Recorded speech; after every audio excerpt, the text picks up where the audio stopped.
Good afternoon. Welcome to Promo Perspectives, a live podcast presented by Sage, dedicated to giving promotional products, suppliers, and distributors tips, tricks, and insights to help them grow their businesses. Today, we're going to be talking about sustainability and responsibility in the promo industry. We'll dive into what that means, what steps others are taking to achieve sustainability, how you can learn from them and take similar steps, and why doing so is beneficial not only for the planet, but for the success of your business and the industry overall in the long term. If you're live with us now on Zoom, thank you so much for joining. Please feel free to share your thoughts, ideas, and stories in the chat. Engage with the other viewers in our live audience. We're also going to be posting this recording everywhere that you get your podcasts. YouTube, Spotify, Apple, iHeartRadio, alongside bonus episodes that we don't have time to fit into the monthly live stream. Please go subscribe now. You're not going to want to miss that content. If you're listening to the podcast version now in the future, thank you for subscribing. If you want to join us for our next live stream, head to sageworld.com/resources to register today. I'm going to be doing something a little new in today's episode. I'll be sharing some clips from a recent interview that I did with Kara Keister of Social Good Promotions. They are a distributor dedicated to, quote, using their promo superpowers for good by connecting commerce with purpose to make the world a better place. We'll be releasing the full interview with Kara in a few weeks as a bonus episode, so keep an eye out for that. But a few times today, I'm going to be calling on our wonderful producers, LaFonso and Taylor, to play some clips here on the live stream. I'm also going to be drawing heavily today from resources made available to the promo public by PPAI. As the leading global organization in promo, they have put a lot of work into outlining the topics related to sustainability and responsibility, and I'm going to break those down and share some of my key takeaways with you. To kick us off, I've got a question for the audience. Go ahead, share your answers in the chat. What does sustainability mean to you? Sustainability has many definitions. Oxford defines it simply as the ability to be maintained at a certain rate or level, or as avoidance of the depletion of natural resources to maintain ecological balance. Wikipedia provides a less clinical definition. They say sustainability is a social goal for people to coexist on Earth over a long period of time. Both of those definitions refer to ecology, and the term eco-friendly is frequently used in these discussions. However, in the context of the promo industry, eco-friendliness is only one part of this multifaceted discussion. In August of last year, PPAI officially defined sustainability in promo as sustainability in promotional products industry means making, sourcing, and distributing promotional items in a way that reduces negative environmental and social impacts while supporting long-term economic success. Elizabeth Wimbush, Director of Sustainability and Responsibility at PPAI, makes the important caveat that, quote, sustainability doesn't have an end goal, only ongoing improvement. And she says that the definition will be updated as the industry evolves. Perhaps the most essential quality of their definition is that it considers more than just the environmental impact. It also ties in with the importance of making positive social impacts and supporting the industry's long-term economic success. PPAI did not come to this definition arbitrarily. Ms. Wimbush joined PPAI in 2023 and made defining sustainability her immediate priority. She worked with the Sustainability Action Group, a PPAI volunteer committee that includes over a dozen different suppliers, distributors, and business service providers in the industry, to come up with a definition that they felt was, quote, well-rounded, fair, and approachable. The goal was not to set the highest possible bar for morality, but instead to provide an actionable guideline for businesses in this industry to make the most positive impact possible, using an approach focused on using resources fairly and wisely. They further break it down into 5 key areas. 1, environmental responsibility. This covers the topics that most likely come to mind first when discussing sustainability, such as materials used in the products, the waste created by their production, and the carbon footprint of the companies in the industry. Second is social equity. While it might seem diminutive to call human beings resources, people are in fact the greatest resource in any business. Social equity is about ensuring that everyone involved in the supply chain is treated fairly and equally. Third, product life cycle considerations. Beyond how products are manufactured, it's essential to consider their entire lifespan, including shipping, use, and disposal. Therefore, part of sustainability is making products that last and can be repaired or recycled efficiently. Fourth, transparency and accountability. Without these, anyone could claim to be pursuing sustainability. Setting and communicating your mission goals and benchmarks, and having an auditing process that ensures they are being met is critical. And fifth is governance. It is critical to put strong leadership and governance practices in place to ensure sustainable decision making. The culture and policies must start at the top, and they must be enforced in the long term. Today, I'm going to be diving into all these considerations, drawing from examples in the industry, including my interview with Kara Keister, and hopefully providing this audience with a clear promo perspective on sustainability. Of course, in 30 minutes, I won't be able to comprehensively cover sustainability and responsibility. I highly encourage you to do your own research and find your own examples to emulate so that you, in turn, will become the shining example of responsibility in promotional products. So, let's kick it off with environmental responsibility, that first consideration, by reviewing some of the resources that PPAI provides. According to their website, environmental responsibility is a core component of PPAI's strategic goals for the whole industry. And as such, they provided documents outlining best practices, guides covering standards, organizations and governing bodies. One of these resources helps businesses create their own environmental responsibility policy. We'll start there. It's a comprehensive guide, and we're not going to cover every detail. I'm just going to highlight the key takeaways and how you can use them to build this as a strong foundation for your own efforts. You can find the full guide on the PPAI website. It emphasizes that every business, regardless of size, can take steps towards environmental responsibility. There's no one-size-fits-all approach. It's about finding what works for your organization and making gradual, consistent improvements. One of the most important aspects is defining the scope of your policy. This means identifying all the areas of your business that it will cover, from manufacturing and distribution to even sustainable development. Think about your entire supply chain. Who are all the parties involved in getting your products to your customers? Your policy ideally should extend to them as well. The guide also outlines essential elements of developing a strong policy. These include having clear and concise goals and strategies. What specific areas of your business are you targeting? How does the policy connect with the other programs you have in place? And crucially, how will you ensure you are complying with regulations and ethical standards? Next is a strong statement of beliefs. This is where you communicate your commitment to environmental stewardship to all of your stakeholders. And it is not just about the words, it's about demonstrating your values. The guide suggests focusing on principles like conservation, reduce, reuse, recycle, preventing environmental threats, and continuous improvement. Next is defined responsibilities. Someone's got to be in charge. So the guide recommends assigning a compliance officer who will oversee the implementation of your environmental program. This person will be the point of contact for all environmental issues and will ensure that your goals are being met. Next is having a robust code of conduct in the document, so that this is going to be a tangible document that outlines your commitments to product safety, social responsibility, and environmental sustainability. It's something you can share with your distributors, if you're a supplier, or with end buyers if you're a distributor, anyone who wants to know what you stand for. Beyond all of those elements, PPAI Guide also stresses the importance of training your staff on your environmental policy. Everyone in your organization needs to understand their role in achieving your sustainability goals. And of course, monitoring your progress is essential. You need to track your efforts, measure your impact, and make adjustments as needed. Finally, the guide offers valuable advice on vendor selection. It recommends implementing a due diligence process to ensure that your suppliers align with your environmental values. This includes asking them to complete self-assessment questionnaires and sign agreements that include clauses on compliance with your code of conduct.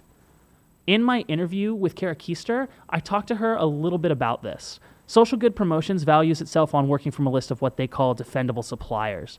I asked her a bit about what types of things they're looking for in a supplier, and this is what she had to say. We have like a three-prong kind of approach to it. First and foremost for us is give back. So we're looking for product lines that have a give back associated with them.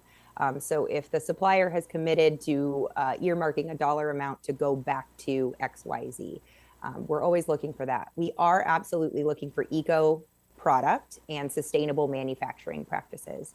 We have to usually dig and ask those questions, though some of our suppliers are getting really, really good about coming forward with that information, as part of their marketing strategy, which I thank you all for doing that. And third, and the one that I really love, is we do some digging on corporate social responsibility and what our suppliers are doing to make the world a better place.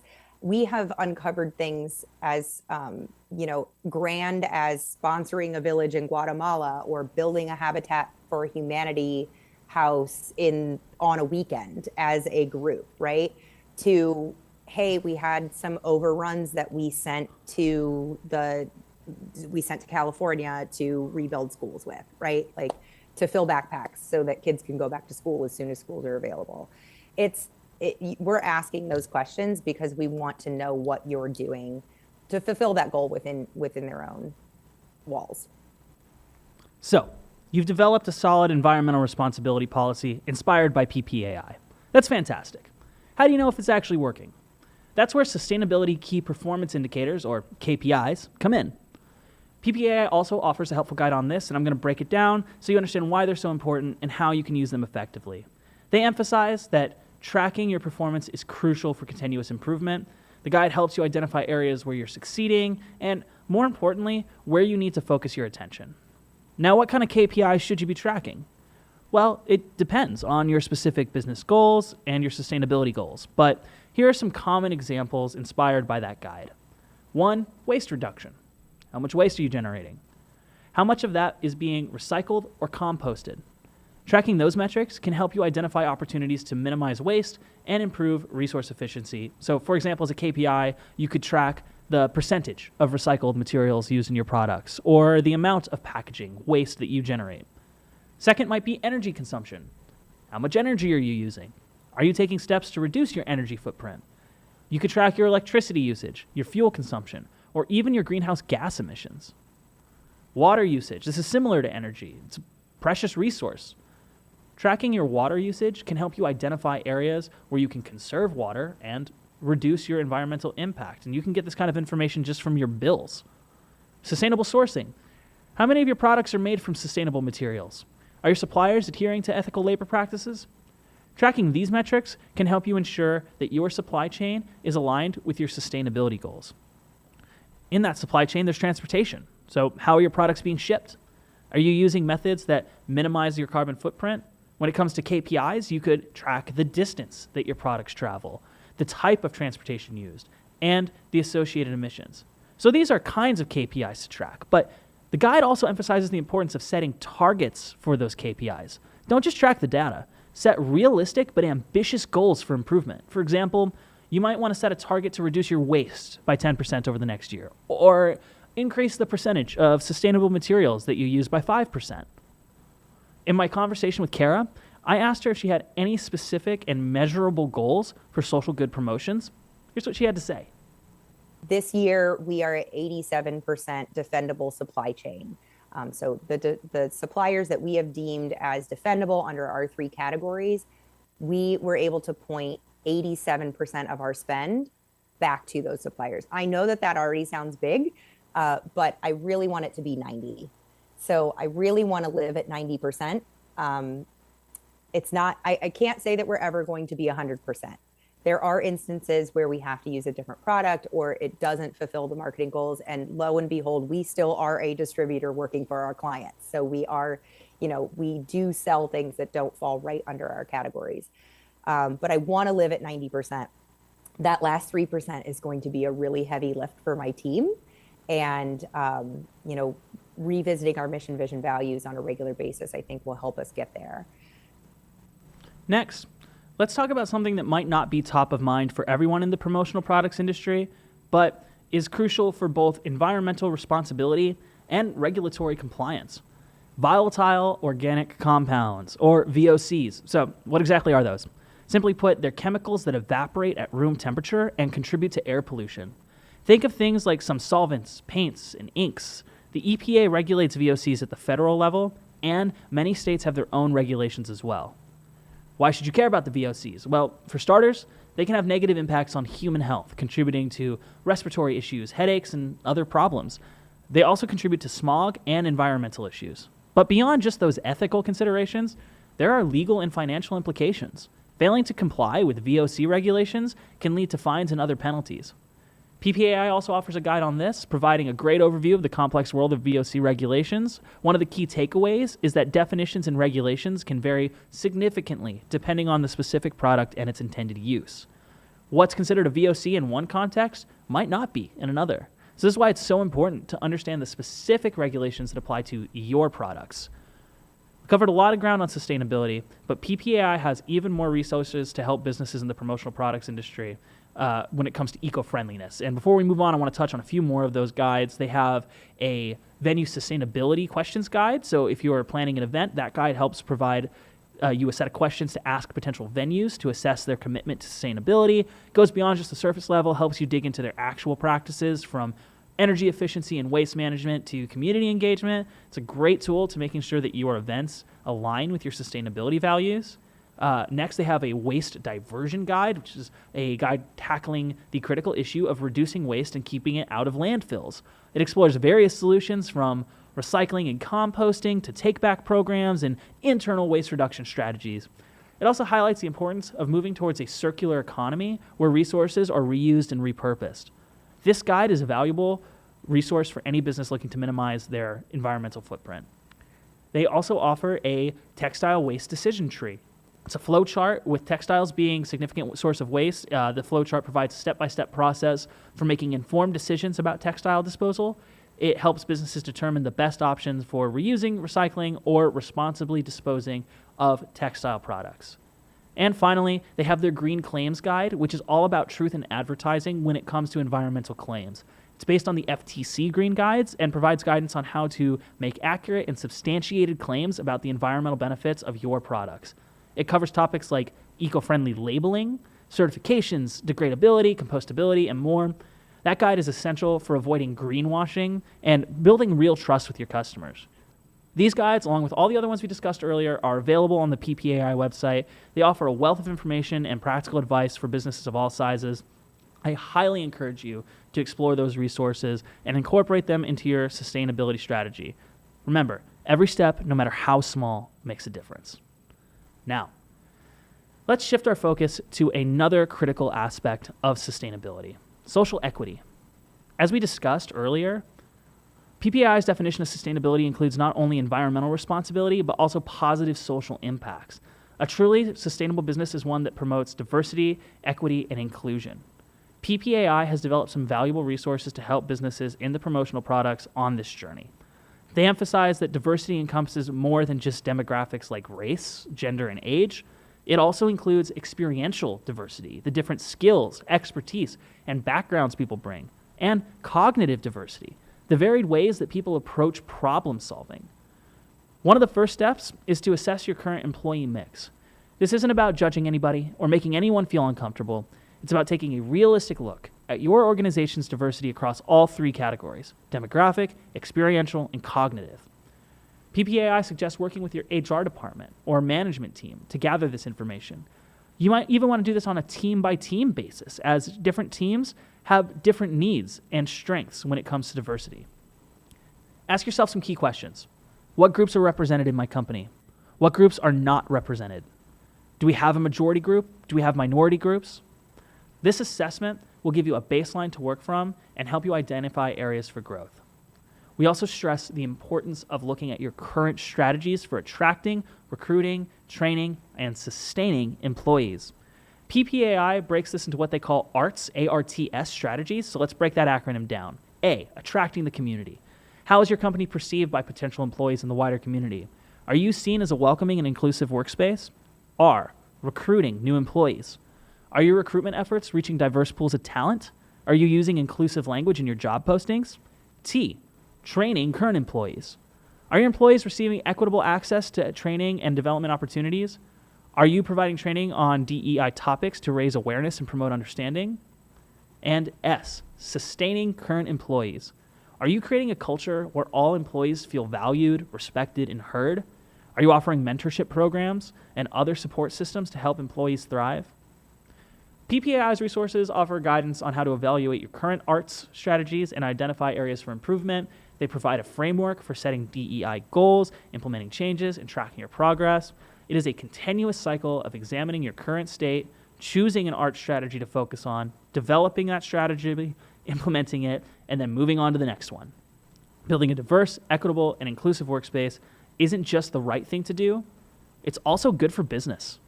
Research shows that diverse teams are more innovative, more creative, and better at problem solving. By embracing diversity, you can create a stronger and more successful and more sustainable organization. All right, moving on. Another key area of sustainability, the product life cycle. Just like understanding all the steps to a product's creation, from raw materials to the finished product, distributors benefit from understanding the life cycle of the products they offer.